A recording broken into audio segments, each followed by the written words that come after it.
Well, good afternoon, everybody.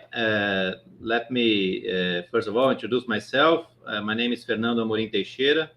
I'm also a PhD candidate here at PPGE.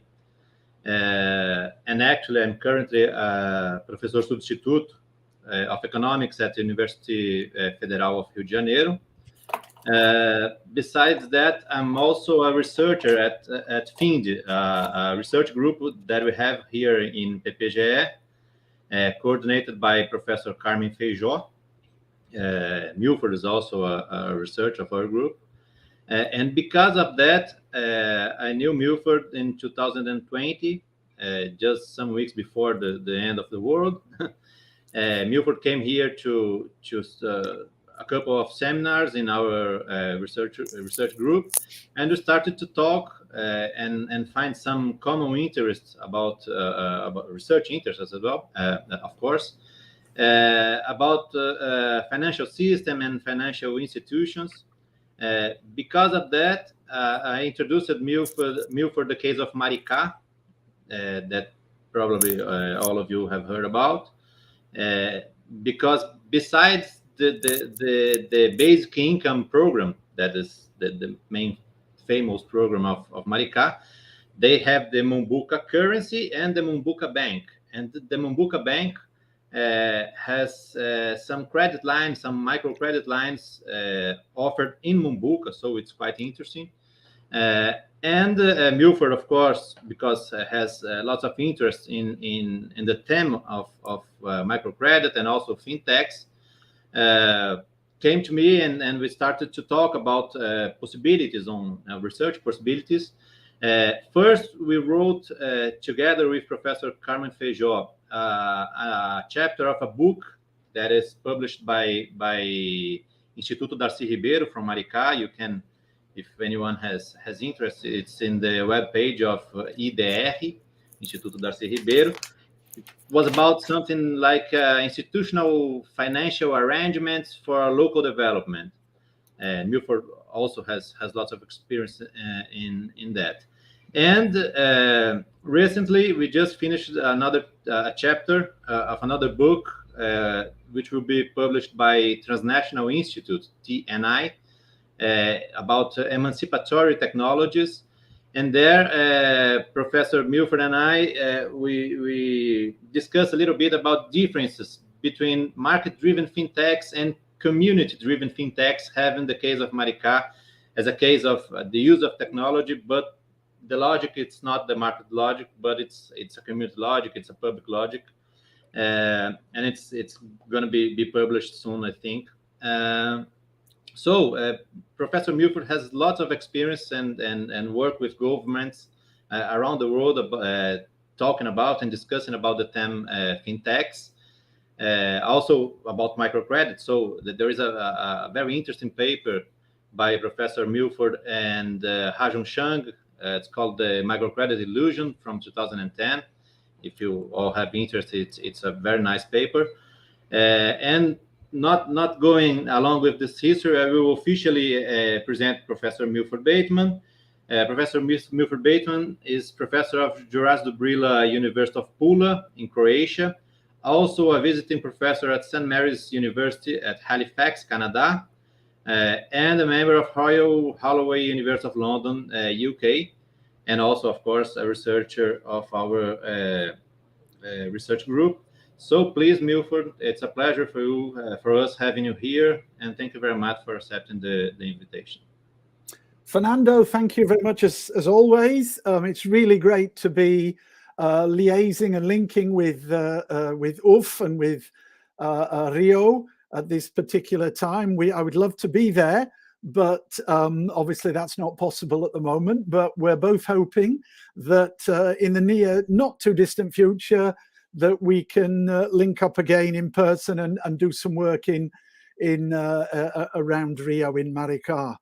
So what I want to talk to everybody today is really to look at the idea of fintech, to discuss this issue of fintech, which is financial technology.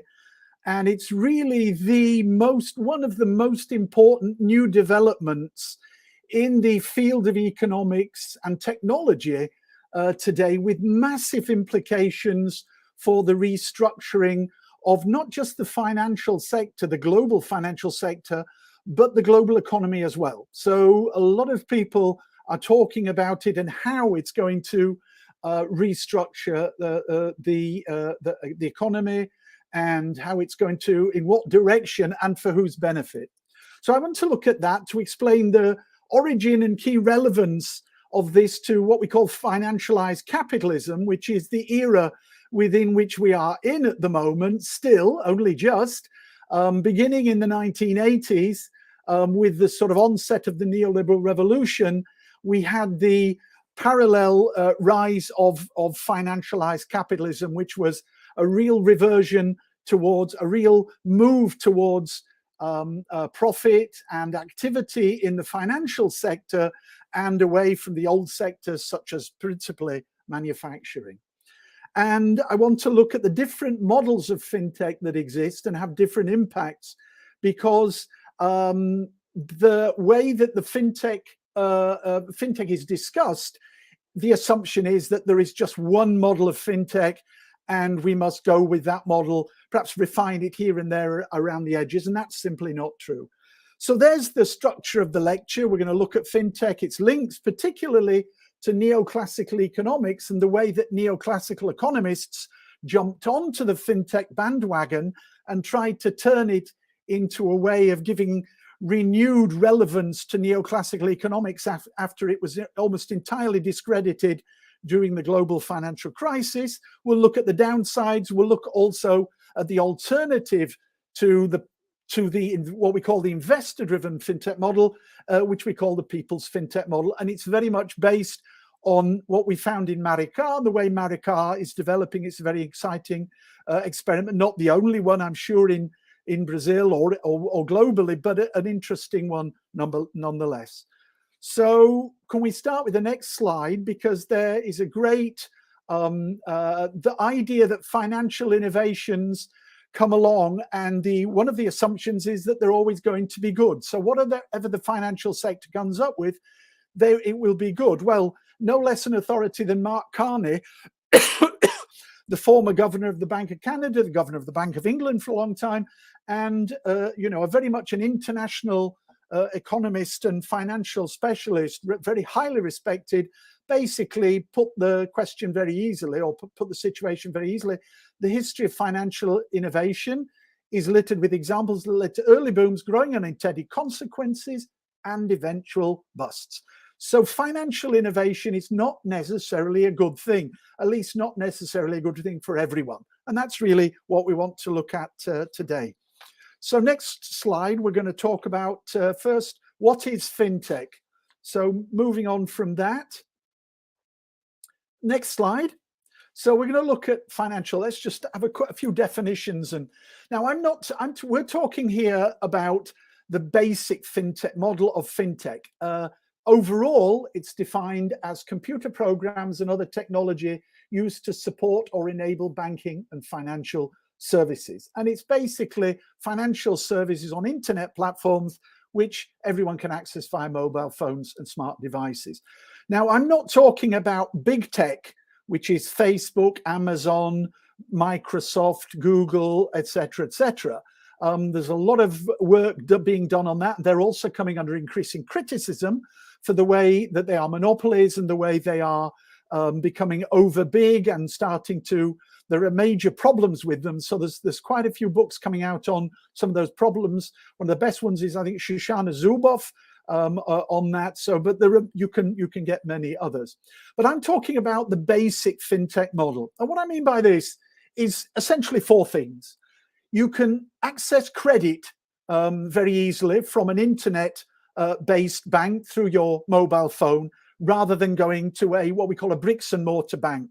So instead of going to the bank for a loan, meeting the bank manager, filling in the forms, you go onto your mobile phone, you apply, and usually very quickly, you get a loan. Similarly, remittances. Remittances are money sent back from abroad, used to be through Western Union, very expensive, or your uncle would bring it back, or whatever. Now you simply send it on your mobile phone. Within a few seconds, it's received by the person you want. Savings, you used to have to go into a bank, put your money on the table, they put it into your account, you wrote it down in your book, very slow, very time consuming. But now you just put your money into some agent, they put it into your account. If you get money in, let's say from a remittance, you can instantly put it into your savings account. So it's much easier to do. And of course, one of the big ones is payments. So what you receive, your wage or your social benefit or your pension, you can receive on your mobile. You can also make payments to governments, to businesses or whatever on your mobile. You don't need cash money. You don't need to even go to these institutions to do anything. So this is really what I'm talking about here. I'm not talking about Facebook or any of the bigger ones.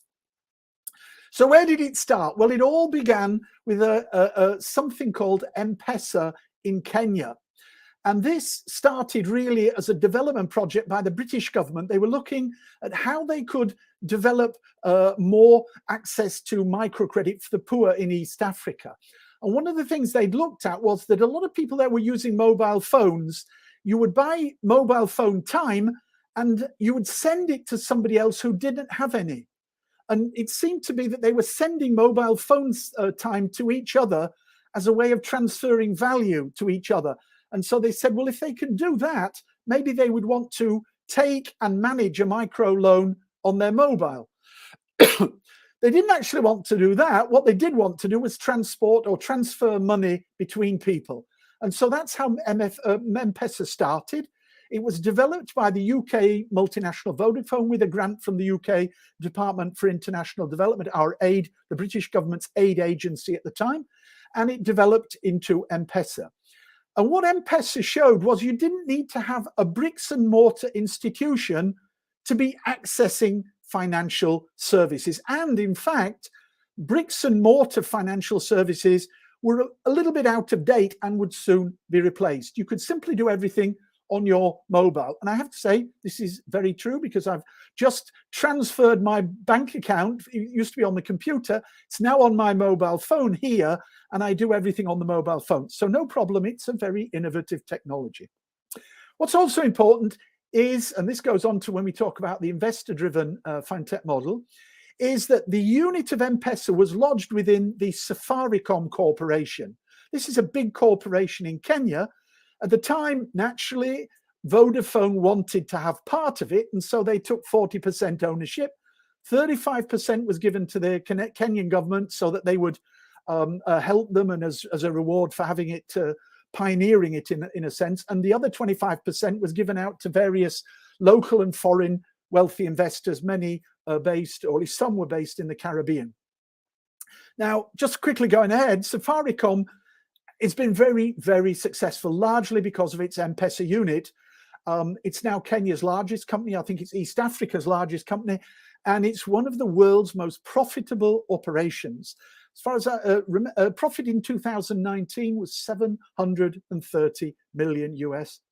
And I think it's been pretty much the same since, in spite of COVID-19, because there's been a big shift over to services through M-Pesa and through the related services provided by Safaricom, because you don't really want to go out, you don't want to handle cash money, etc., etc. Next slide. So I have to then slightly have a caveat here, because also the same time China was developing many fintech applications, and in many respects, according to China specialists such as Richard Turin, WeChat and Alipay are more advanced than many other fintech models, possibly including M-Pesa. I certainly was saw that when I was in China. I taught for 3 months in Shanghai, and as you go there, you have a salary, but they also give your expenses, and you just give your mobile phone. You get an app put on it, and they lodge a certain amount of money. I never had to use cash at all when I was there. I basically just paid with my mobile phone. Very, very ubiquitous throughout China, and very, very cheap. In fact, almost free. I think it's 0.01% you're charged each transaction. The problem with not using China as an example, because there was a suggestion that fintech there was developed with state support, which was true in many respects. The technology and the support from the state was important, but many Western development agencies and governments still don't like the idea of state intervention And so there wasn't that much interest to highlight WeChat or Alipay as examples compared to, say, M-Pesa. And so M-Pesa became the global example. Next slide. Okay, so we're going to talk now about Fintech's links with neoclassical. Well, just very briefly, we all know that neoclassical economics is the economics of, but it's also a very important vindication, a celebration of capitalism. Okay, so that's where neoclassical came out of the move towards industrial capitalism, and we developed this new branch of economics, which became very much modeling capitalism, but modeling capitalism in the theory rather than in practice. In theory, it was a brilliant system, always reached equilibrium, but we know that in practice it doesn't. So neoclassical economics has a little bit of a difficulty. On the one hand, it argues that the capitalist market economy, if it's just left to itself, it always has an optimal allocation of resources and always returns to equilibrium. On the other hand, it's subject to all sorts of diversions from equilibrium, and this often requires governments and other agencies to remove blockages and try to restore equilibrium in some sense. So it's a bit awkward, neoclassicals, because they say it's the perfectly functioning economy, but then they come out with all sorts of market failures to show that in practice it doesn't actually work very well. Now, when Fintech came along, it was a very important moment in the late 2000s for two reasons, related reasons. The first one, that the global financial crisis came along and it almost destroyed the neoclassical paradigm completely. Not one neoclassical economist had theorized or modeled or even thought this huge event was coming around the corner. Okay, forget about people like Nouriel Roubini and Raghuram Rajan. They said they were a bit worried about what was going on, but they didn't actually have a model. They didn't have an idea, a theory of how this was going to end all very badly. Only the sort of heterodox profession, the heterodox community of economists had a model that did this. And I'm talking about people like Steve Keen, going back even further, people like Hyman Minsky and Pettifer. These people had well-developed, fully comprehensive models about how a crash was coming, partly through subprime lending, but also because of the rise in private debt. So that was the problem. Neoclassical economists and neoclassical economics was in a really bad state in the 2000s. But at the same time, in the development community, there was this great effort to try to deal with poverty and also to deal with partly with the implications of the global financial crisis, which raised poverty in the developing world. And what they basically landed upon as the way to deal with this was something called financial inclusion. This was going to be the brilliant way of resolving poverty and deprivation and restoring equilibrium in the global south by incorporating everybody into the financial system. Now, at the time, this financial inclusion argument was being developed, and it was developed actually in the 1990s with microfinance, as I'll come on to show. It was about bricks and mortar institutions that everybody could go there, get whatever loans and savings they wanted and leasing and all sorts of other things. But Fintech came along and offered a way to achieve financial inclusion in a very, very quick time. It would turbocharge the effort to address financial inclusion to lead to this nirvana situation, which has been termed full financial inclusion. So because two reasons then. So because neoclassical economics was in a real down spot, and because financial inclusion was seen as possibly going to be achieved very quickly through Fintech, Fintech became an important aspect in a way of getting things back on track. So Fintech was seen as a way of making markets and capitalism work more efficiently and facilitating this return to equilibrium. Okay, it would make markets work more efficiently. It would reduce poverty. It would achieve financial inclusion, which is a very pure form of neoclassical economics.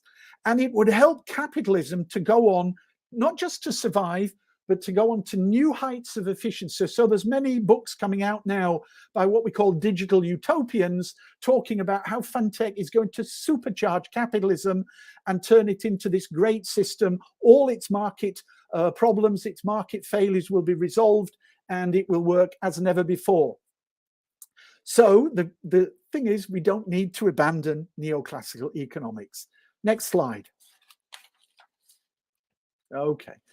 So the primary one, just one example of Fintech at work, and it's the most important example.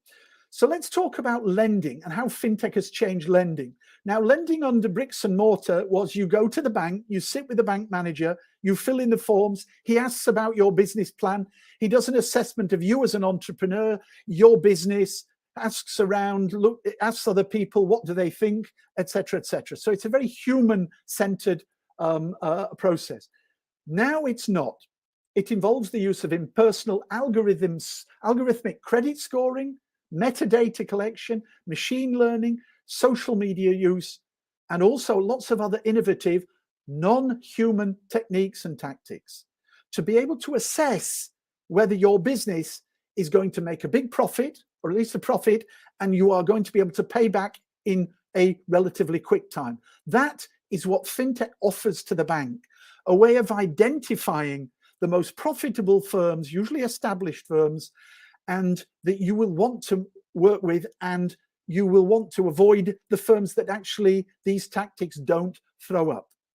So it brings us to a way of being able to identify what neoclassical economists have always said we should, the financial system under the financial intermediation system under a pure capitalist economy should find the best possible projects, the least risky projects, and you should put the money there and withdraw it from other projects. Okay, so if you look at the work of people like McKinnon and Shaw, this for them would be the purest form of market-driven financial intermediation. We don't need human intervention because Fintech will solve that problem of finding the very best possible ways, businesses that we want to put our money in. Okay, so that's how it changes the game entirely. Next slide.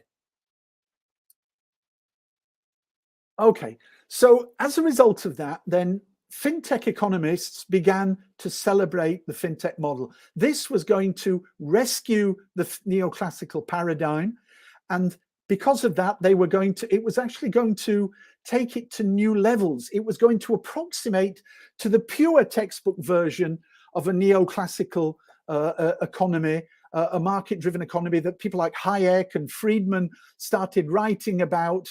Neoliberals like Friedman and Hayek were writing about in the 1940s, 50s, and 60s. So this would, in a sense, bring to fruition everything they ever dreamed was possible.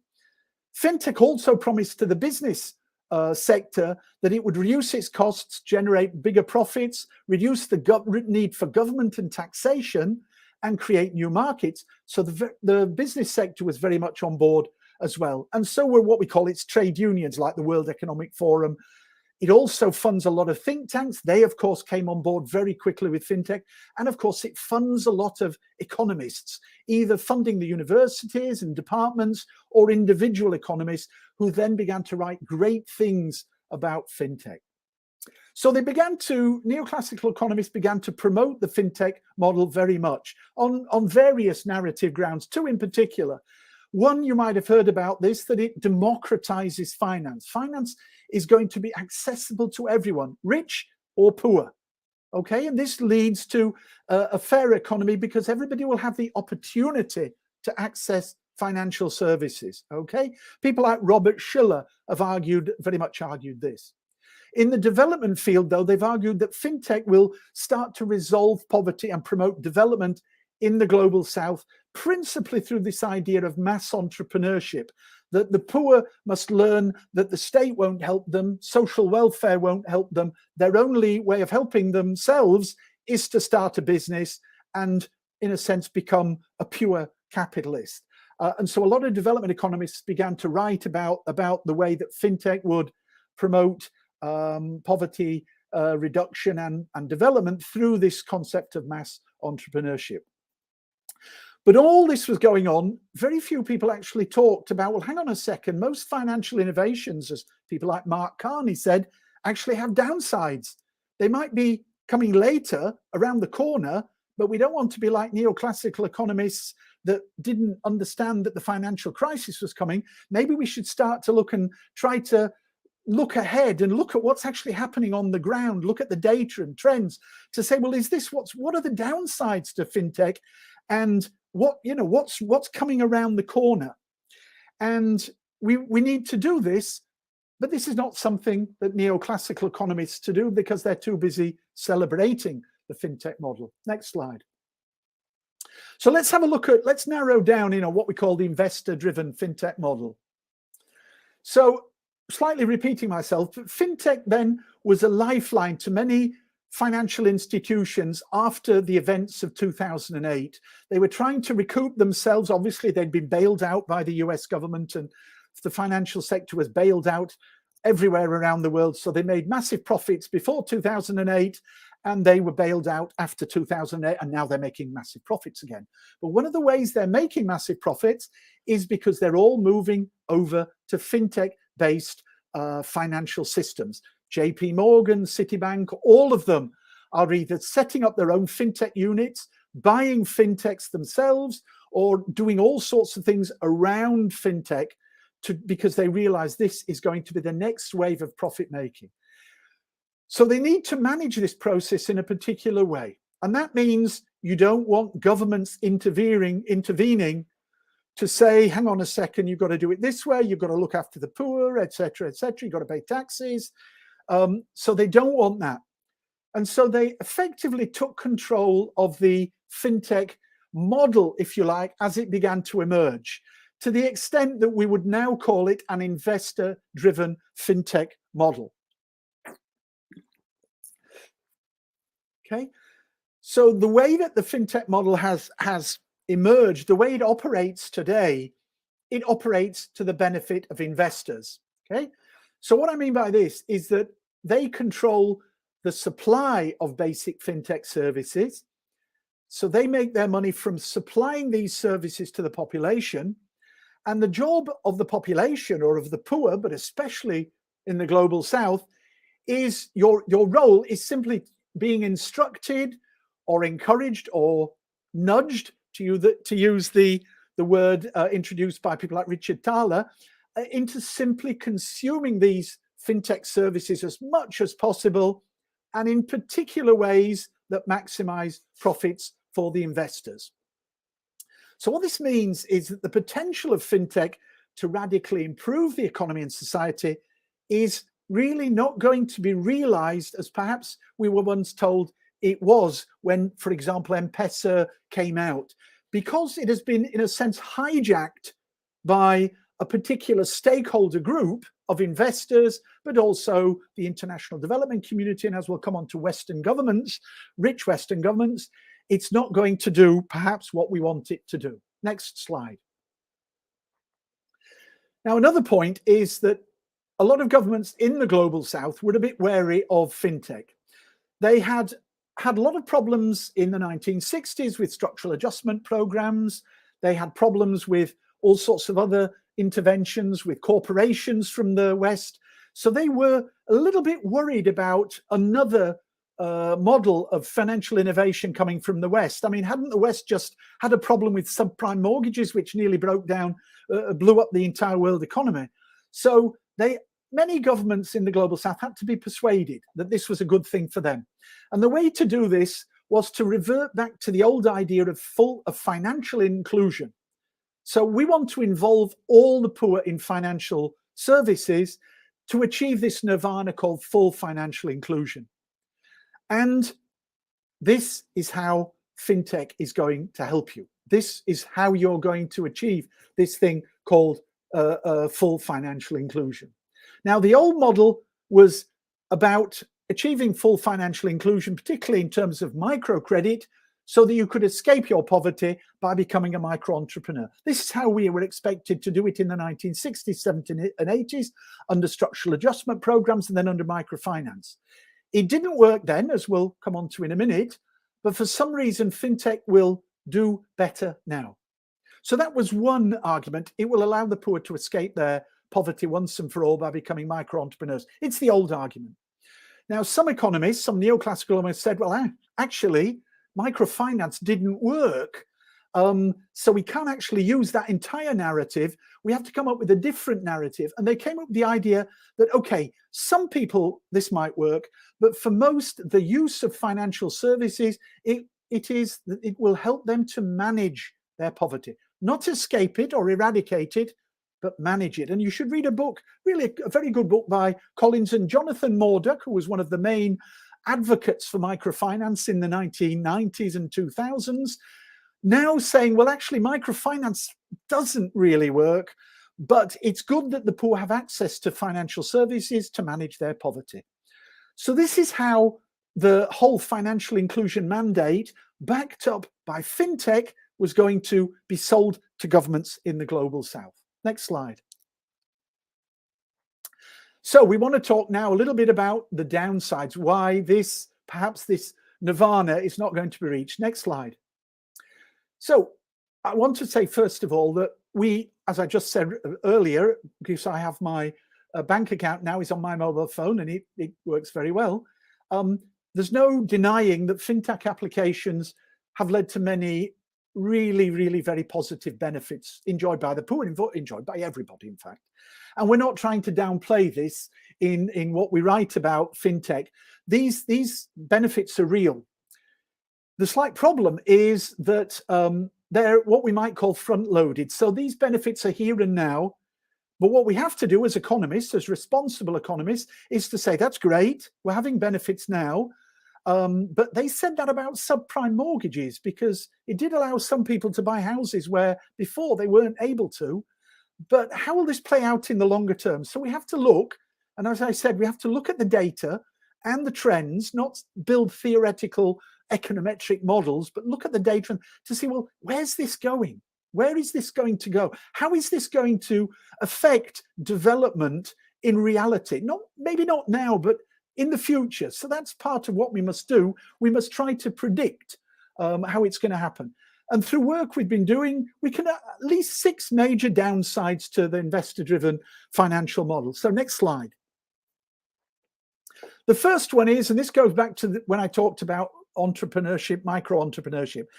The way out of poverty in the 1970s, 80s, under structural adjustment, was to say to the poor, look, you've lost your job as the government has cut down on jobs, privatization has cut jobs, just become an entrepreneur.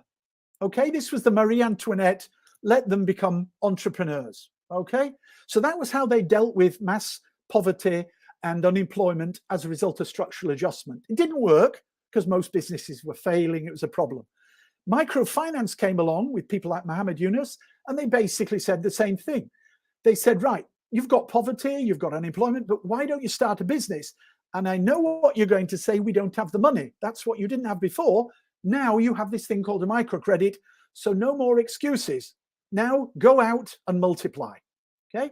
That didn't work either, okay? Now we have the fintech lobby saying fintech will make it so easy to get a microcredit, everybody will be able to become a micro entrepreneur. And we have to ask, well, if it didn't work under structural adjustment and it didn't work under microfinance, why on earth is it going to work now? What makes you so sure it will? And so we can't be sure. And the evidence is that it hasn't worked in the past. That's one thing. But the evidence is it's already not working. As we see from many countries like Kenya, Tanzania, South Africa, and other countries that have got a lot of digital microcredits circulating already, we're having problems. It creates lots of new micro enterprises, but lots of closures. Okay, that's a problem. We call it churn. There's downward pressure on incomes because you've got more competition in the market. People have to put down the prices of if they're selling beer or chocolates or whatever, because they need a little bit of cash flow, so they have to put prices down. Okay, so you don't make any money if you start putting prices down. It has lots of antisocial impacts. It also uses capital that would be better utilized by formal small and medium enterprises, as I'll come on to in the next slide.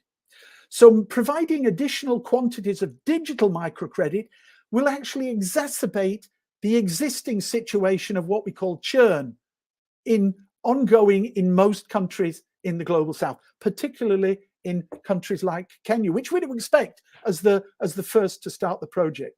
So it's not actually addressing poverty, and it might actually be intensifying the problem that it's designed to solve. Second one. Okay. So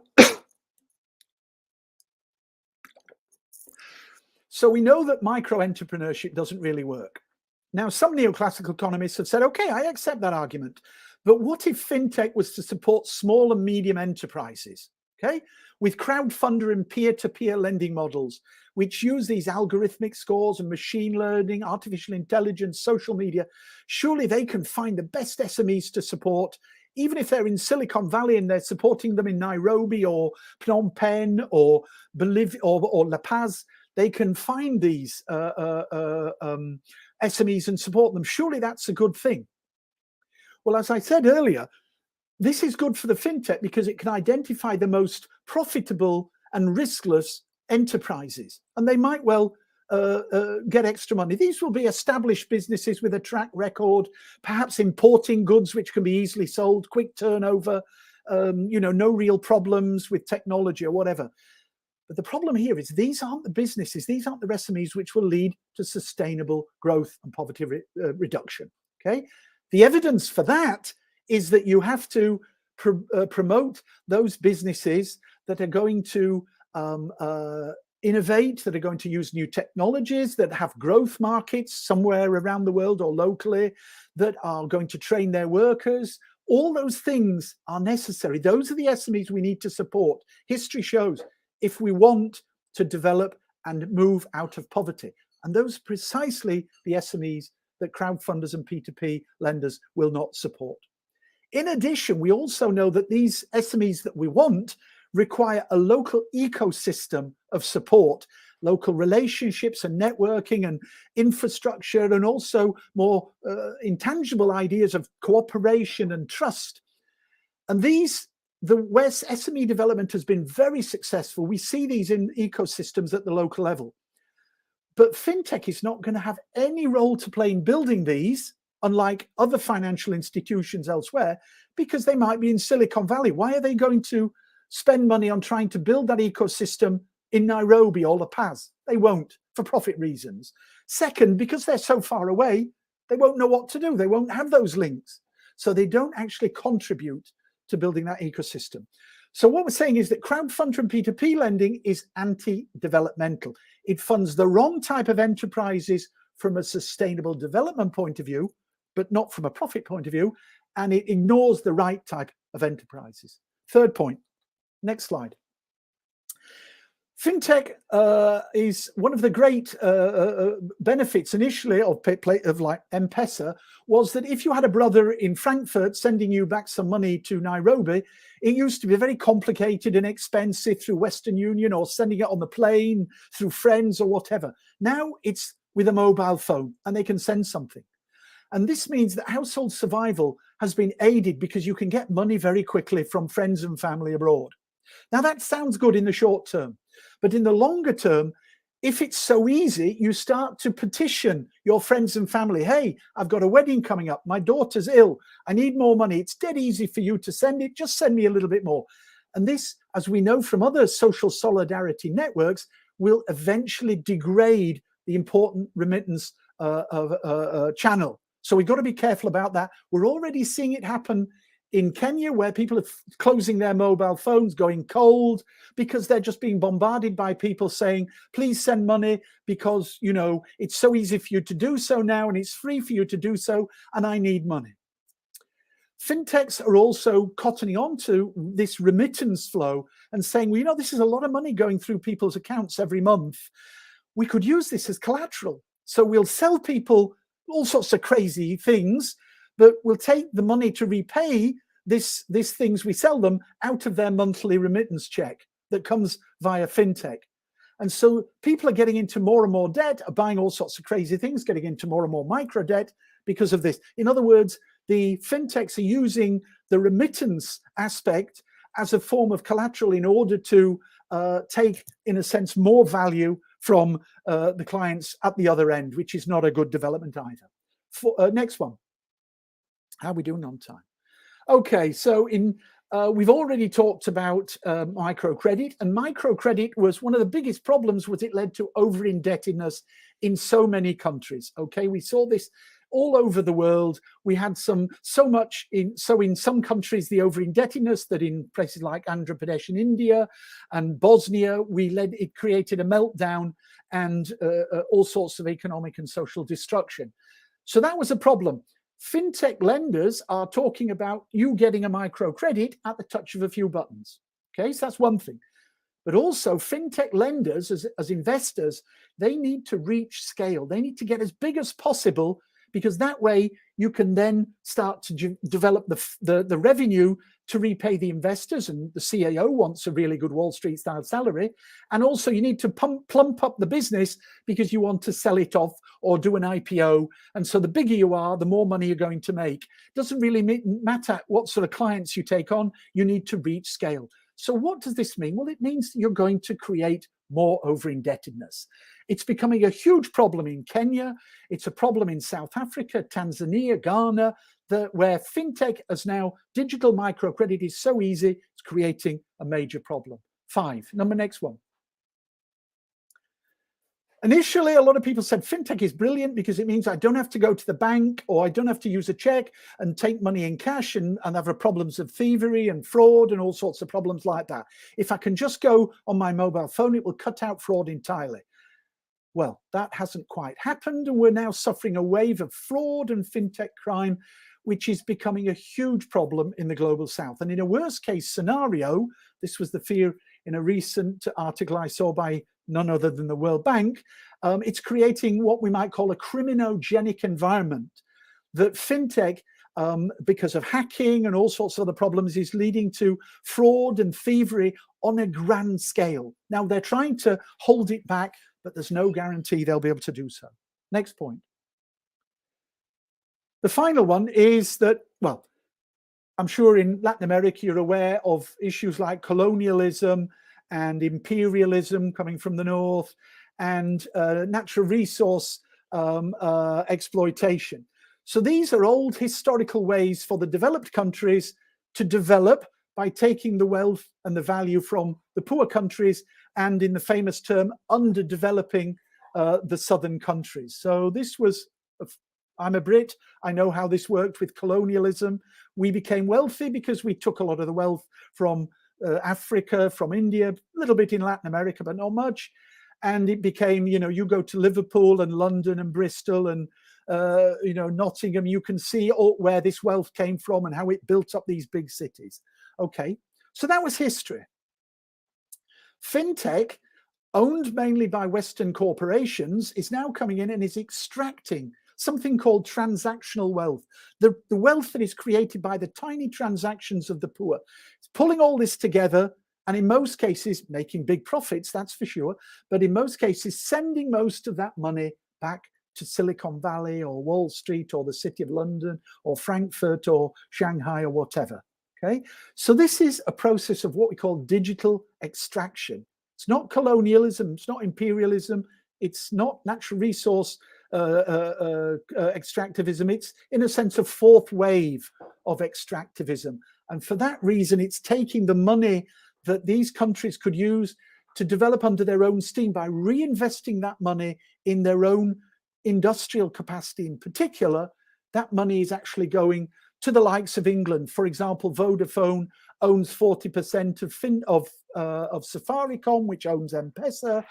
And Vodafone, in its annual report, actually writes about one of the problems it has. It's been criticised for not paying tax to the UK Treasury. But one of the things in a special article on its website saying, why we pay no tax, but we get a lot of money from our assets abroad, including presumably Kenya, and we use it to fund our infrastructure in the UK. Exactly. That's exactly giving the game away. Next slide. So what I've talked about is the investor-driven fintech model. And we need to think, well, I said earlier, that's not the only fintech model we have. We need to look at alternative forms of fintech. Can we deploy fintech in a different way? Can we have what might be called a community-driven fintech, something that looks to benefit everyone? And it just so happens that on a trip to Brazil, as Fernando said, I was introduced to something called the Marica model. Now, I already knew about the digital currencies and the local currencies, which are a big thing in Brazil, the Fortaleza and Palmeiras and all those models of digital currency. Well, initially paper currencies, then digital local currencies. But we started to talk about Marica, and we realized that they were actually managing a digital currency digitally and doing other things through their digital bank. So I'm not going to try and tell you all about what's going on there. You probably know more than me, but you should know about the Mumbuca, which is the local digital currency. It's managed and regulated by the Mumbuca Bank, which also runs a citizen's basic income, which is one of they're all over Brazil, the Bolsa Familia, but they have a special one which is dispersed in the digital currency, the Mumbuca. The salaries of local government staff are paid in Mumbuca, and I've heard you can also pay bills to the local government in Mumbuca, particularly utility bills. And Mumbuca Bank has programs of local enterprise support using the Mumbuca, okay? Designed to promote sustainable economic and social development, not so much maximizing profits for Mumbuca Bank. Next slide. So this was very interesting, and Fernando and I we had a few meetings and we went to see what was going on a little bit, but then something called COVID-19 intervened, and so we've had to rely on printed material and a few phone calls and phone interviews that Fernando has been doing for some of the other work we've been doing. But just a few of the advantages already come through from Marica's, what we might call community-driven or people's fintech model. So we have to compare this to the investor-driven model. So cost savings by the local government. So paying citizens with Mumbuca is better than going through Visa or MasterCard or PayPal or Citigroup or JP Morgan. Okay, so that saves money for the local government, which they can use to improve their services for local citizens. Sounds great. The cash transfer scheme that it disperses in Mumbuca helps local businesses, and thus it has lots of what we call multiplier effects. People get Mumbuca, they spend locally, the businesses they give money to spend locally on subcontractors, etc., etc. Creates large multiplier effects. You should also, at that stage, refer to things like the circular economy about creating local multiplier effects. That's a very popular narrative about development, environmentally friendly type of development that's becoming quite very popular now, so the circular economy. Now, an important aspect of the cash transfer scheme, which is dispersed through Mumbuca, and I've just had this confirmed this week, speaking to some people in Kenya, is that they give it in Mumbuca at no cost. So recipients get whatever amount of money they're supposed to get, they get it in full. Now, there is a similar cash transfer scheme, a massive cash transfer scheme in Kenya, which disperses its cash through M-Pesa, which of course charges as much as 20% of the recipients of their cash they lose in fees. Okay, if they take out small amounts, but they'd be crazy to do that. If they take out fairly big amounts, it might be as much 3 to 5%. But still, that's an important difference in terms of Mumbuca managing a cash transfer scheme compared to another cash transfer scheme managed through M-Pesa, which is much less efficient because they absorb a lot of it. Mumbuca Bank operates as a public service. It doesn't do all the usual deceptive tactics that a lot of other fintechs do, and of course the big techs do all the time. They don't sell private data. They don't charge high fees. They don't try to get clients on a debt treadmill. There's a good example in Senegal, Baobab Senegal, which goes out of its way to use the remittance income coming into a client's account as collateral, and they try to sell them as much microcredit as possible and say, look, you can repay it from your remittance income, so take as much as you want. And people are getting into debt. And this is exactly what this company wants, because obviously you need people to be on this debt treadmill to make money on a regular basis. Next slide. So also, Mumbuca Bank leads to more reinvestment because any profits it makes will be used to fund economic and social development. They won't be sent abroad to shareholders and investors. So it doesn't have the digital extraction aspect to it. Interestingly, Mumbuka Bank, we found out, operates a microloan program. Now, as it should have become clear, I'm not particularly keen on microcredit. It doesn't actually stimulate sustainable development, but a lot of Marika has these micro enterprises, and there's a possibility to help some of them to develop, to expand and diversify if they can. And it also means that they don't have to go to high exploitative microfinance suppliers in the private sector if they want to do it. Finally, Mumbuka Bank is dedicated to local development, not profit maximization, which means it goes out and looks for possibilities to work with new and expanding sectors. And in Marika at the moment, it's the oil and gas sector. So Mumbuka Bank has signed deals with specialists to try to develop new business lines that can be helped and funded locally to develop a cluster of businesses. I've done a lot of work on this in other countries, and mostly it's all about providing uniforms to Shell or to Exxon or whatever. They seem to want to go to produce slightly higher up the value chain, more technological, more innovative products in Marika, which really looks a very positive development. Next, I think, final slide.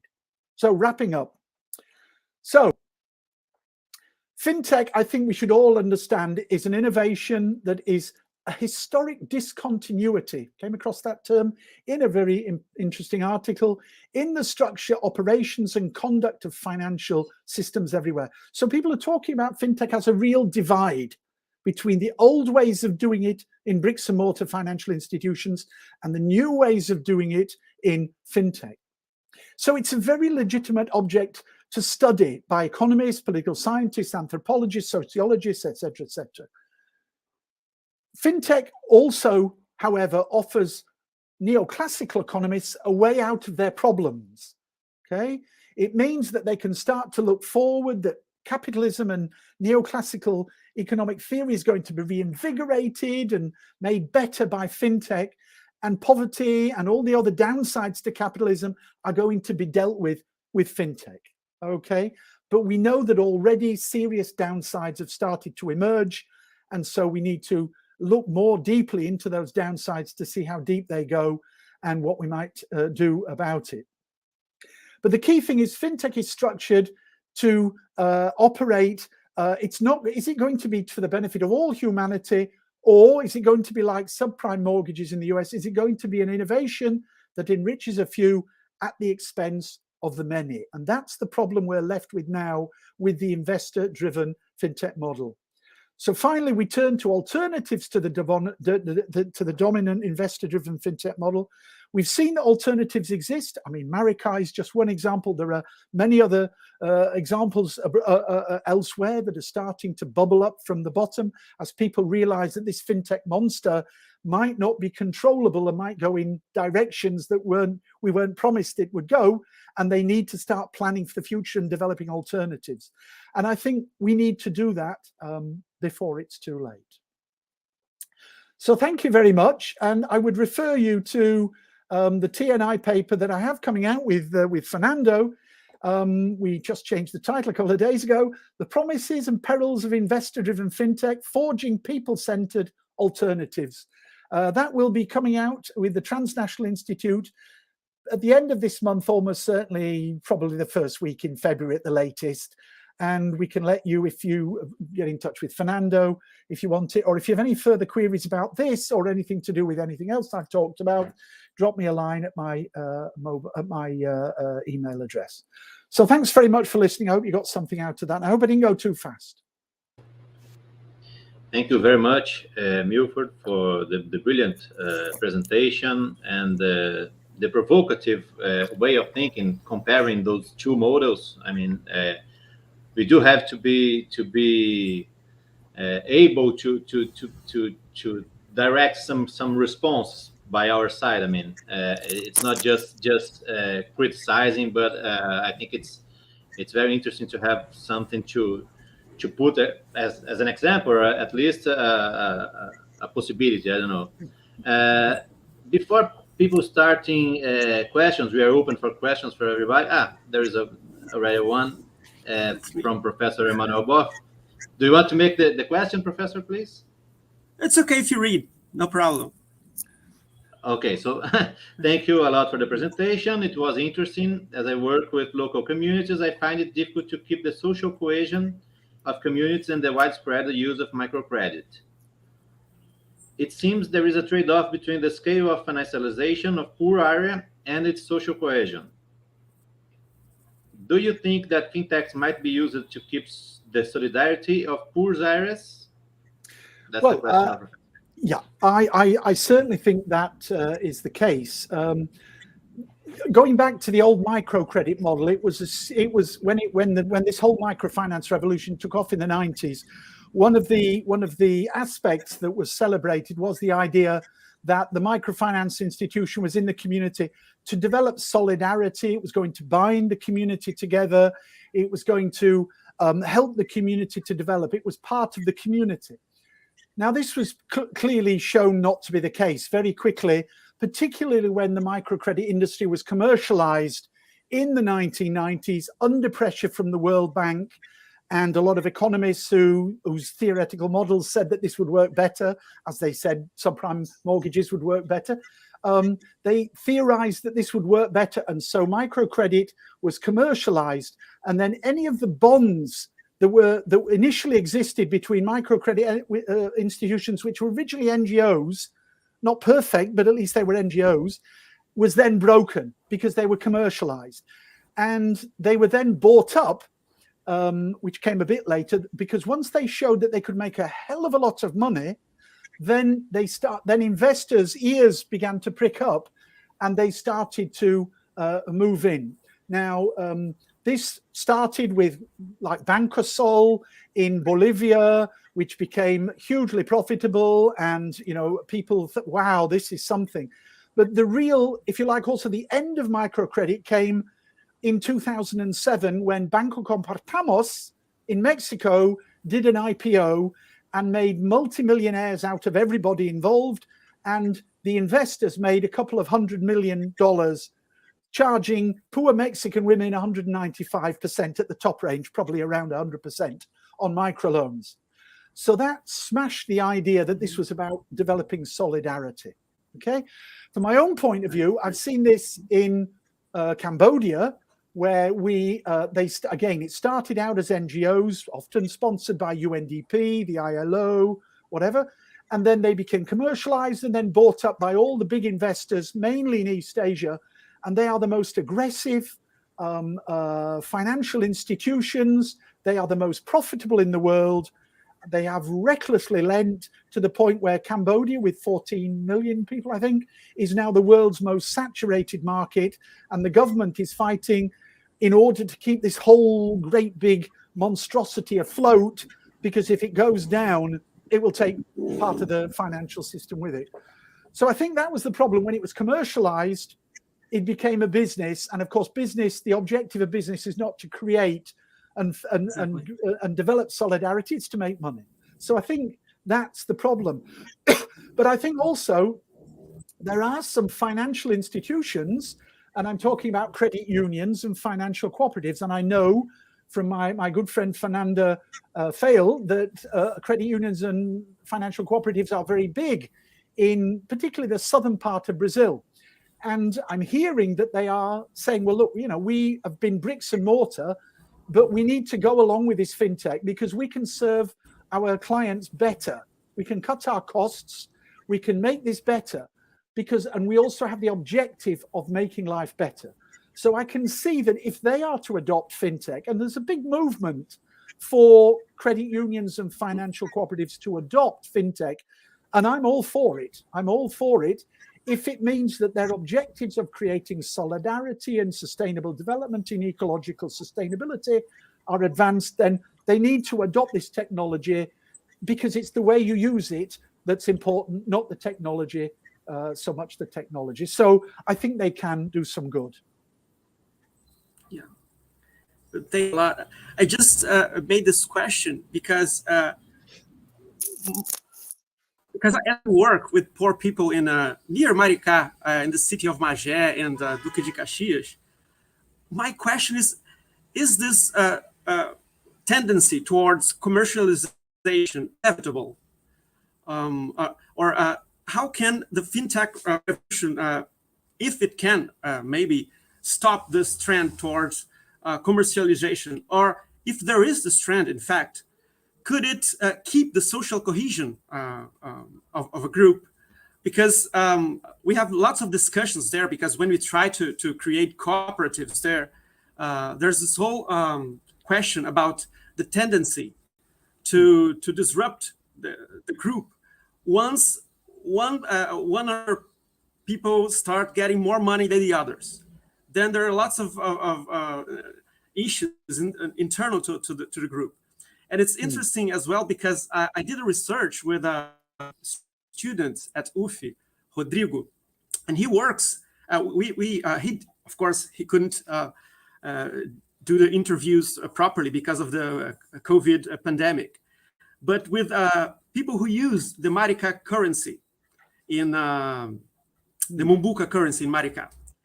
And what he was interested in is that because the Mumbuca Bank grew a lot during the pandemic, they have a progressive mayor in the city because there's lots of money. But as the bank grew, he wanted to know if this solidarity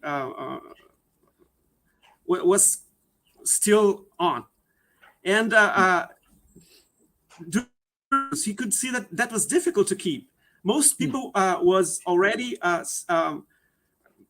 seeing the bank as if it was a normal bank, and not a bank that was there to foster the solidarity of people of Maricá and things like that. Of course, the results are not conclusive, because it was there's not a big sample and everything, but it pointed to something that was interesting to us, and to something that is it gives us fear and angst that we try to do something good, but as it grows, it could backfire. So that's my question. That's why I was interested in this. I mean, my background originally was in cooperative development, and one of the problems in co-ops is that you can spend an awful lot of time developing a co-op and helping them to open and start to trade, and then a few years down the line they start to make a lot of money, and then some people in the cooperative say, well, look guys, if we sell this cooperative off, we can make a lot of money and divide it up between the 30 members, and we can all be very wealthy. Why shouldn't we do that? And it's usually the new members that want to do it, not the old ones. But anyway, and so this was one of the reasons why the British cooperative movement collapsed. It was originally from the Rochdale pioneers in the 1840s. It became the world's biggest cooperative movement. But then in the 1880s, 1890s, it almost disappeared, because all the cooperatives decided, at the behest of the managers who wanted to do it for obvious reasons, self-interest, they all converted over or sold themselves off to private businesses, took the money, and then ran away. So this is a problem in cooperatives, and I think it's the same in credit unions and financial cooperatives. But in Italy, they had the same problem once they recognized this was going to be a problem, that cooperatives would want at some stage maybe to want to sell themselves off and close down a business that maybe they had no hand in starting and sacrificing and building up, but somebody comes in in a year says, hey, let's sell it, we own this. So what they did was they have a law that means that if you were to sell off or to close down, the assets do not go to the members. They go either to local government or to another cooperative or to some other institution involved, but not to the members themselves. So it's not a perfect way, but it takes away the incentive for the existing, usually the managers, to try to commercialize as the advance step before you take it private.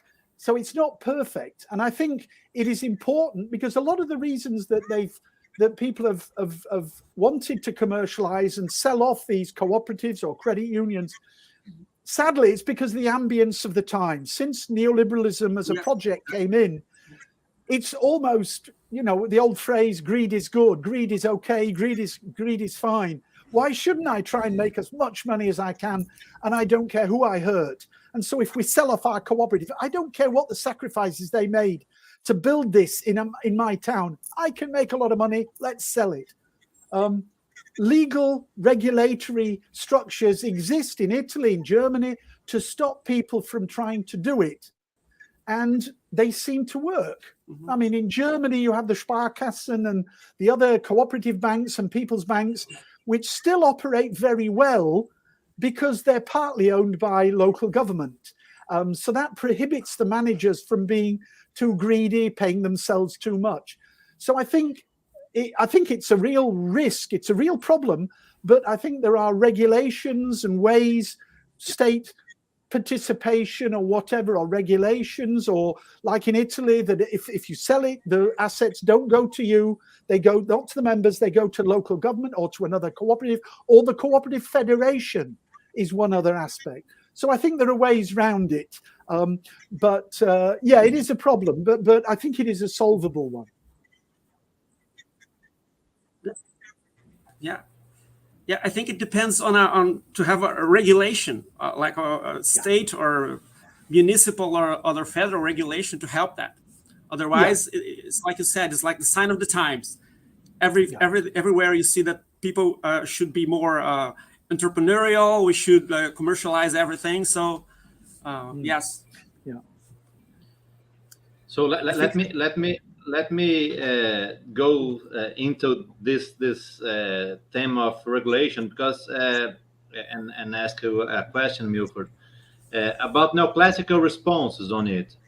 Yeah. I mean, we can realize, and you made lots of researches on what happened in Kenya and Cambodia and other poor countries and also developing countries. But what is happening regarding to regulation to answer those 6 problems? That's the main question that I have. And I will give you an example about what is happening in Brazil right now. For example, this fintech wave just arrived in Brazil like 3 or 4 years ago. It's different between Kenya, that it's arrived on 2018, 2008, 9. So there we can find, for example, the problem of over-indebtedness related to fintechs. Here in Brazil, our banks do it by themselves, so it's not a fintech problem at now. But some fintechs are just a few kinds of fintechs are regulated by central banks in Brazil.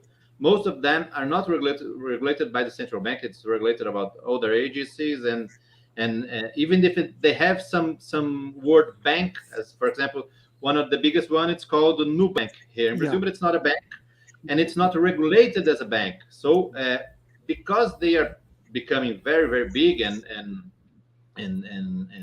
causing some problems to the traditional bank system, there is right now, for example, the Banks Association are asking for the central bank that please regulate them as you do with us, because it's not a fair play. I mean, it's not working well. So probably some of them are will be regulated as banks, or I don't know. But here in Brazil, because we do have a oligopoly, I mean, we have 5 banks with the 80% of the credit, the stock of credit in Brazil. So most people see fintechs as a good thing, because they will break that oligopoly and probably offer credit cheaper, because of course the bank spreads in Brazil is one of the biggest of the world. But as we are seeing that problem of a regulation here in Brazil, even not having real problems with fintechs, what happened in other countries related to that can inspire our central banks, and also what are the responses of neoclassical institutional framework to deal with that new technologies and new institutional format? I mean, I think the problem is it's a problem in fintech. I mean, it's a wider problem of the financial sector, that it's now so important in so many countries and so powerful that they can control the regulators. So there is an idea that they actually quite like regulation rather than banning certain financial practices. They prefer to be regulated in the knowledge that they can control the regulators. I mean, this came out of this was one of the results of the global financial crisis, that there was lots of regulations governing the big banks in the run-up to 2008, but almost all of them were designed by the banks themselves.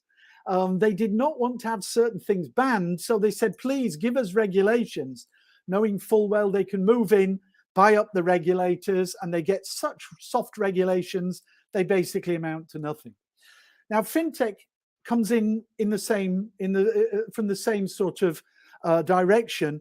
They have power. I mean, you talk about Nubank, that's huge. They just did an IPO, I think, was it $40 billion or something like that? I mean, huge. So that gives them a lot of power, and they can say, look, we don't need to ban any of our services, just regulate them. And then they have ways of making sure the regulators, give them the sort of regulations that they want. So that's the abuse of power that they have in the market. But fintechs have something else, because they have a carrot, which they say, but look, we're also going to help the poor. So I talked about this idea of financial inclusion. So fintechs are going to governments and the international development community and saying, look, we are going to bring forward financial inclusion within a matter of years. And as everybody knows, or at least neoclassical economists theorize, we don't think there's any evidence for it whatsoever, financial inclusion equates to poverty reduction. So they're saying we are going to bring financial inclusion, full, universal, last mile financial inclusion.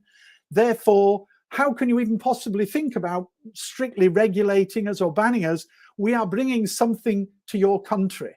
So they have a bit of carrot and a bit of stick. And so they get away with the regulations that they want. I mean, if you look at, one of the big things in M-Pesa was that they didn't even have any regulations at the start. A lot of neoclassical economists who write about M-Pesa, for example, don't want to touch upon the fact that when M-Pesa was launched, it had a monopoly.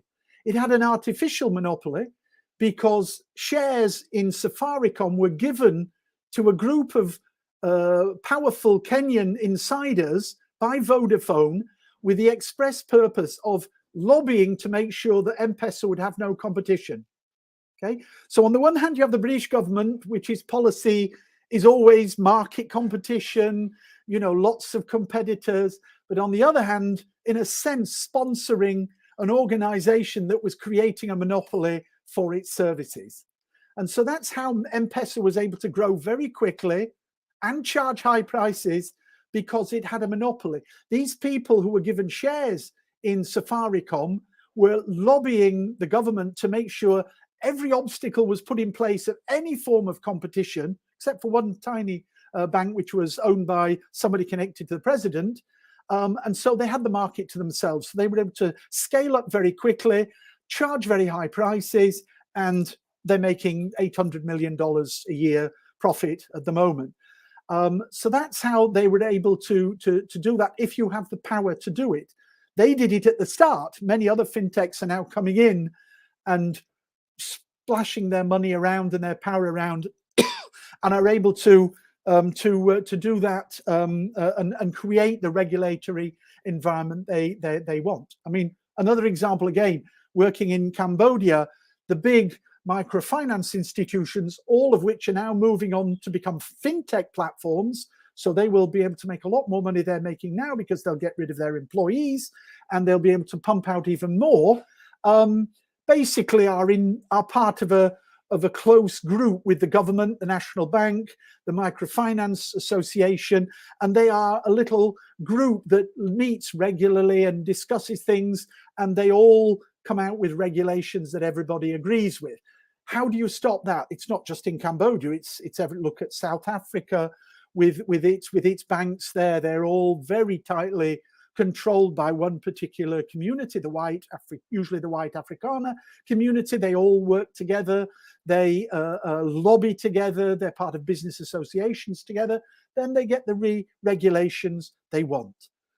So it's a big problem. It's a big problem of getting the regulations, and I think until we sort that idea, we get a government that is willing to take on the financial sector and say, look, we want finance to work for, as a famous political slogan in the UK, for the many, not the few. So we want banks to do that, and we want fintechs to do the same thing. But you need a government willing to go to bat to do that. But the enticement from the fintech sector, just as in the financial sector, I mean, in the US, the financial sector has a revolving door with Washington. That's happening in other countries now. And once that starts, it's very difficult to get fintech to serve the community as you would want it to do. Nice. Thank you very much. Let me just explore a little bit more about the China's case, Milford, because as we know, China has that kind of dynamic regulation of their financial sector, their financial system. They have it on long-term financing, and as I think that they also do it with all the other sectors inside the financial system. For example, in China, that Alipay, for example, it's a private company. It's not a public one, but China is like has a very hard tight on the regulation. So I would like just to explore more the possibilities on dynamics regulation of fintechs and that stuff. Okay, no, it's interesting that you mentioned China, because just getting some water here. Thank you. It's interesting because for a long time you have WePay and Alipay and WeChat, and they are huge companies, and a lot of the business sector in China was moving outside of, I wouldn't say the control of the state, but outside of the objectives of the state. The state has to preserve peace and ensure constantly rising standards. Inequality doesn't get too far out of hand. And they've been moving towards a neoliberal policy aspect. But they realize that this is creating huge fractures in Chinese society, and always afraid of those fractures. Very recently, they have decided they have to bring the financial sector under control. Okay, and rather than it's just words, as I think you mainly hear in the City of London or in Frankfurt or in Washington, when the Chinese government says we're going to bring financial sector under control, they took major, meaningful steps to do so. Now, the big one was Alibaba and the IPO, which was going to be the world's biggest IPO. It was stopped with just a couple of weeks to go. Now, the Western press is talking about this being as a result of, the state clamping down. It wasn't so much. And there's some good stuff being written by a lot of people like Richard Turin, who's a China expert on this, about how this was more about, they could see that Alibaba was taking incredible risks, sort of Wall Street style risks with its lending, and the way it was operating. And of course, you had the problem of inequality. So if these things continue on, then the Chinese society is going to be fractured. So they decided we had better do something now, better late than never. So they clamped down not just on Alibaba, but the other financial parts of the financial sector, to basically bring it more into line with the sort of ideal in China of common prosperity. That these financial institutions are getting too powerful, are getting taking too many risks. We are not going to have another Wall Street meltdown in China. I mean, there's a lot of talk at the moment about China and these private property development companies that are exploding. Well, that was one of the sort of neoliberal, if you like, windows that they were willing to open up in the 1980s, and they let private speculators move into property. And they said, well, surely, that can't be bad for the economy. And everything seemed to be going well in the United States. It was booming. And of course, now they realize that you bring in those sorts of speculators, it always ends badly. Now, luckily, China's big enough and wealthy enough, and it has a lot of cash reserves, that it will be able to ride the storm, I think, of companies like Evergrande, and they're asking them to finish the apartments they've promised, and then that's it, they're done with. So that brings them back into realizing that, you know, you allow the financial sector freedom and they inevitably create disaster. So it's interesting that the Chinese are now starting to try to hedge in the financial sector to make it operate according to this idea of common prosperity, to reduce the incredibly high rate of inequality in China, to try to bring it more into line, because otherwise it will destroy the economic system, which also means the political system will be under threat as well. So it's interesting. So it's interesting that what the other Asian countries will learn from the Chinese example, and whether they will start to implement strong regulations to make sure that the fintech sector goes down a route where it's common prosperity, or whether they go down more the sort of Kenyan, American route where you take what you want and there's no such thing as exploitation.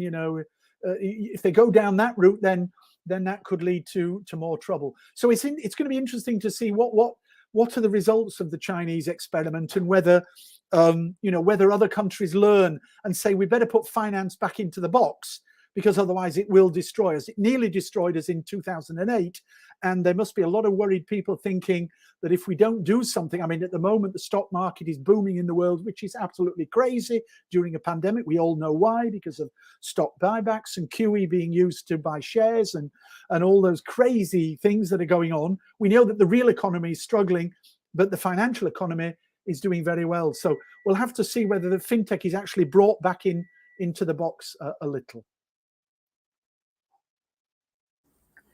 Thank you a lot, Milford. I don't know if you have time for one more question. No problem. No. I was just going a different direction. I was thinking about the title of your presentation. You mentioned neoclassicism and new institutionalism. And I was wondering what kind of economic theory is needed to deal with the problems you've been talking about, of regulation, of the state intervention.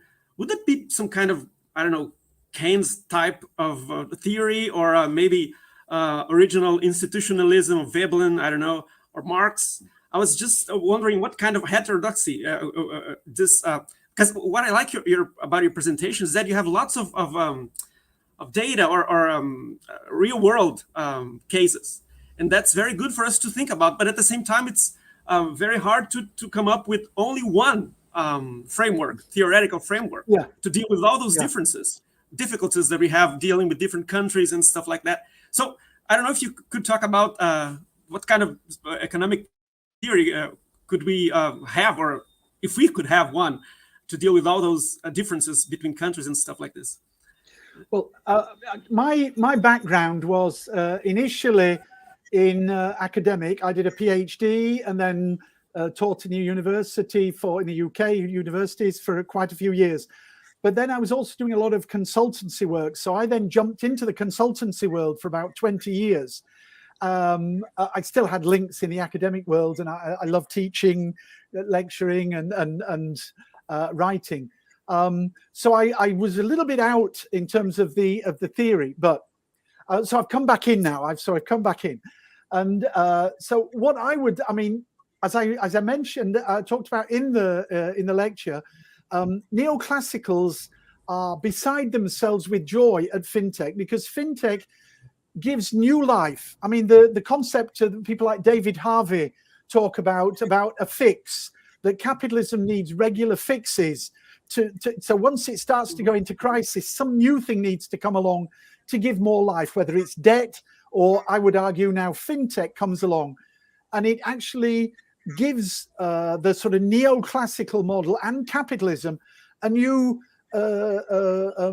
form of a new life, a new breath of life into it, breathes new life into it. So I think neoclassical economists are very happy with fintech.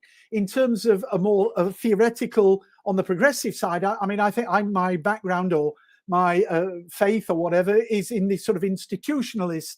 I think Veblen, Galbraith, people like that were my influences, and certainly the need for a powerful state, maybe something like a countervailing state in Galbraithian terms, to be able to work with big companies. You need to have, in a sense, big government to take them on and try to extract the best possible deal for the population.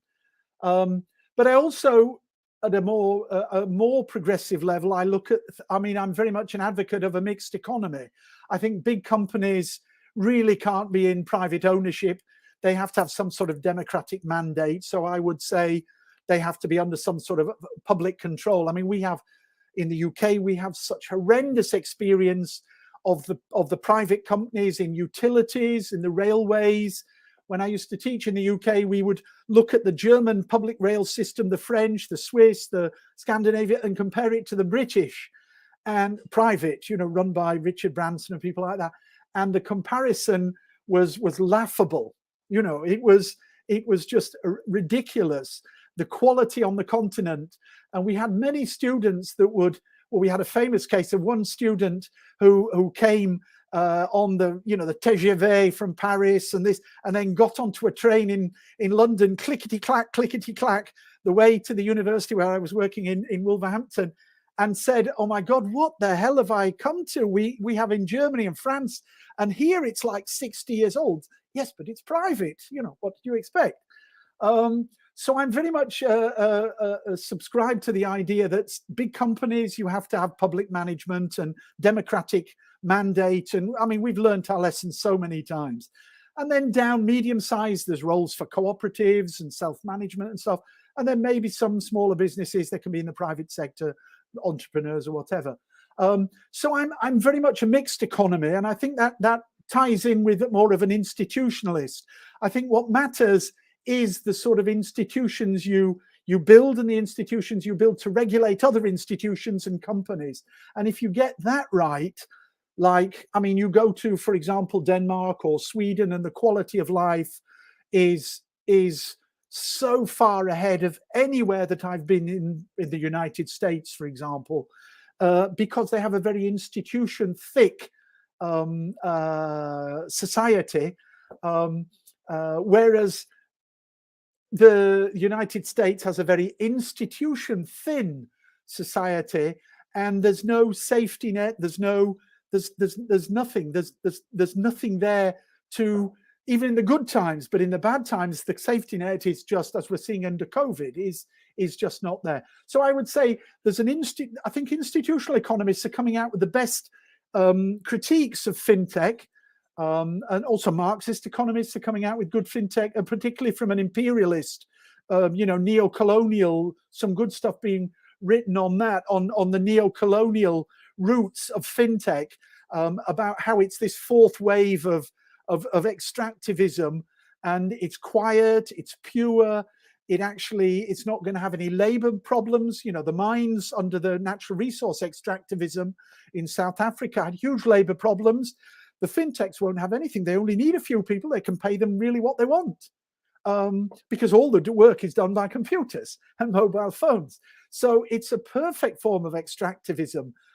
So you're getting some good critiques coming from the Marxian side, looking at how this is this fourth wave of extractivism.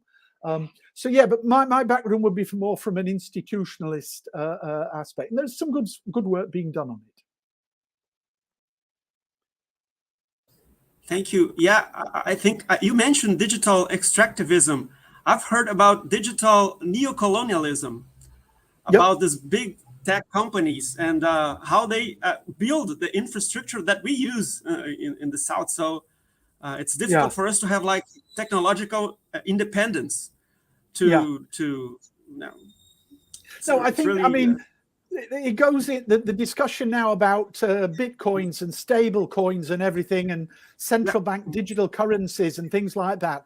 I mean, the problem is that there's a big movement now in neoclassical and neoliberal philosophical side to get rid of cash. We should go on to currencies, digital currencies, but they want them in the private sector, whether it's Facebook with Libra, whether it's the government, Bitcoins or whatever. And that is so dangerous, because once those are in the hands of private persons and we no longer have cash money, we have to go through they mediate transactions, whether we like it or not. And that is extremely dangerous. Whereas if and I mean, in at the local level, most of your transactions here in Croatia, for example, you pay through, Visa card, MasterCard, all these other cards and everything. And there is a movement here to say, look, why don't we have something local that we can avoid these 3-4% costs, plus all the other problems of and this is before cash has been abandoned. Wait until cash is abandoned, and then we have no option but to go through them. I'm sure it won't stay at 3%. So I think that we have to look to those. The big tech have got represent huge problems for society as a whole to deal with and to figure out whether we want. But this whole idea about digital currencies, I mean, at the macro level with Facebook and all the others is important, and central bank digital currencies, which is one of the reasons it attracted me to the local currency movement in Brazil way back, but also the digital currencies, because this means it can be done locally. Any benefit, any of the transactional wealth created in buying and selling and doing what you do goes back to the local level and can be distributed out. I find nothing wrong whatsoever in trying to create a situation where that happens. But you'll have to have something like Mumbuka Bank to be able to do it. And it's not to many countries that are doing something like that. So I think it is. I mean, the Chinese now are moving on to a central bank digital currency, and that is putting the fear of God into the big fintechs, because that will mean you have it on your phone and you can buy and sell like you can with cash money. There will be no charge. What? No charge? Well, that is heresy as far as they're concerned, because that's where they make their money. So they've got to figure out new ways of somehow inserting themselves into the situation to make money. And that's what's happening. There's some very interesting discussions now. If this central bank currency comes on board, then what the hell are fintech? What the hell are they going to do? What's WeChat going to do? If all this is, well, I mean, I should say WeChat and Alibaba and the others, they make their money mainly from selling goods, which they facilitate through their. That's why they don't charge for sending, paying by credit card or mobile phone, because they make their profit on selling goods. And so, whereas Visa makes its money on the transaction, so maybe Visa will move into selling goods, but that's going to be difficult because there's already the big dinosaur there, Amazon, doing that. So it's a very interesting what's happening at the moment. I mean, I think in 10 years' time, it would have resolved itself, and we'll see the contours of how this new digitalized world economy will be. But it doesn't hurt to have a little bit of pressure to try and create a more people-centered outcome, if you like. Yeah, I think there's a like a Schumpeterian flavor to all this kind of evolutionary economy where you have to create new things and destroy old things, and that's very interesting and stimulating for us. And I like the. I mean, I was looking at some really great papers by some European economists about how not all innovations. It's not easy to weed out the bad innovations. Innovations, technologies come along all the time, but the institutional structure to weed out the bad ones and only allow through the good ones is not that sophisticated, and especially when you have profit motives trying to push the bad ones through. It's not easy, but that's why it's important for economists to try to challenge particular innovations and say, well, what is the real impact? And we're not going to take the word of the people who are selling the innovations, but let's talk to the users and the communities so we can decide whether this innovation is good or bad. So, but I think the Schumpeterian idea is certainly a good one about it's creating a lot of destruction at the moment, but not all not all new innovations that emerge out of this are going to be good. Yeah, yeah. And then we need a state to sort of compensate for all that destruction. Otherwise, the whole economy might blow up. We don't know what's going to happen. That is the problem, isn't it? I mean, if you take the United States, the state already bailed out the financial sector. I mean, huge. What is it? What was it? Stiglitz said, and $6 trillion in guarantees and loans and ease free money, which all went into the stock market, not into real investment. And now fintech's coming along and creating higher profits and lower employment. And so there's going to be some new reckoning, some new crisis. Will they want to bail them out again? So we have to decide whether that's what we want to do, or do you take a preemptive move like the Chinese to say this is going to go wrong? We better step in now and do something, because we can see this is going down a Wall Street type. Alibaba is Jeff Bezos. I mean, Jack Ma is Jeff Bezos. We've got to put a stop to this and try and get them on a more sustainable route. And so all credit to what they've tried to do. Let's see whether they come out. So yeah, there are interesting things going on. Yes, right. Well, I don't know if Fernando has any more questions. No. For me, it was a spectacular to have that answers, Milford, and also the presentation. Thank you very much for sharing with us. For us, it's like Emmanuel was telling. My mind was always like, oh, can be a Schumpeterian one, can be a Keynesian one, can be a Marxian one.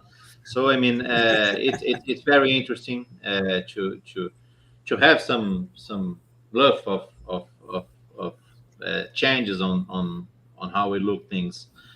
So I don't know. We finish it, Emmanuel? Yeah. Yes, I think it's because our students have another seminar, I guess, at 4. So I think it's a good time for us to finish. And give them a quarter of an hour for a coffee. Yep. Yeah, exactly. That's exactly what they're going to do. Okay. And yes, I guess I have to thank you a lot for this brilliant presentation. It was very, very nice. And I work with the history of economic thought, and just this real world problems. They demand that we know something about institutionalism, not only neoclassicism, but Schumpeter, Keynes. And then it's very good for us as well, because most of the times when you just learn a neoclassical economics, it seems like that's the only thing that exists. Nothing else exists. And that's very sad. Yeah. It's very bad. And I think that here in Brazil, at least we have this idea of valuing the history of economic thought, so that students can learn all those different strands of economic thought to deal with real world problems. Of course, we have, if we don't know Schumpeter or Keynes, we probably don't know how to deal with those problems, because lots of good people thought about them before. So I think it's very good for students. I think we're going to spread this seminar and for them to in the next semester. So thank you a lot again. Camila was already presenting. Thank you, Camila. Thank everybody who listened to us, and see you next week. Okay. Thank you very much. Take care, guys. Ciao. Ciao.